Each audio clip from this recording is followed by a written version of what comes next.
A day in the life of a work-at-home couple living in Jensen.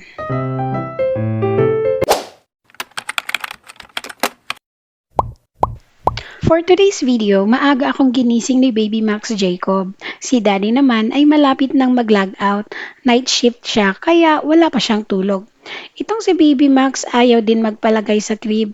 Gusto lang palaging magpakarga. Buti na lang may carrier ako, kaya ayan, habang nagluluto, karga-karga ko siya. Simple lang ang luto ko today. Nilinis ko muna ang manok, tapos idinip ko sa itlog para mas kumapit ang crispy fry.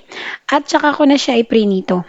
Pagkatapos naming mag-almusal, ay pinaliguan ko na si Baby Max at si Eric. Ginupitan ko na rin ng kuko. Ang haba na kasi ng kuko niya, minsan nakakalmot niya ang sarili niya. Ganito din ba kayo mga mami? Kapag may sipon at ubo ang anak nyo, pinapainom nyo ng dahon ng oregano. Effective ito sa anak ko, kaya naman nagtanim na ako nito. Pagdating ng hapon, si Daddy naman muna ang nagbantay kay Baby at ako naman ang natulog. Pagdating ng gabi ay nagluto lang ako ng sinabawang manok. May nagtanong sa akin kung may maire-recommend daw ba akong work at home na trabaho.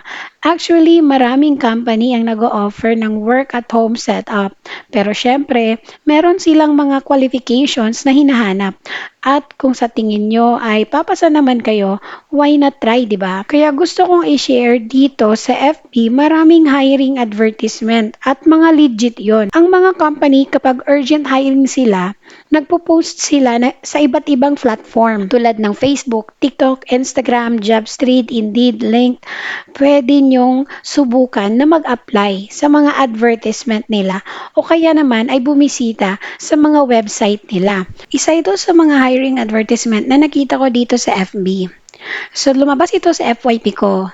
You just click apply at mararoute ka doon sa website nila. Doon sa website nila, kailangan mo mag-attach ng resume mo, ng cover letter mo, at mag-fill out ng form. Double check mo lahat ng details. Once okay na, just click apply or send. At kung ano ang mga kailangan sa work at home setup, number 1, wired internet. Hindi lang siya piso wifi or makikipiso wifi ka. Kailangan meron ka talagang wired internet. Magpapakabit ka talaga.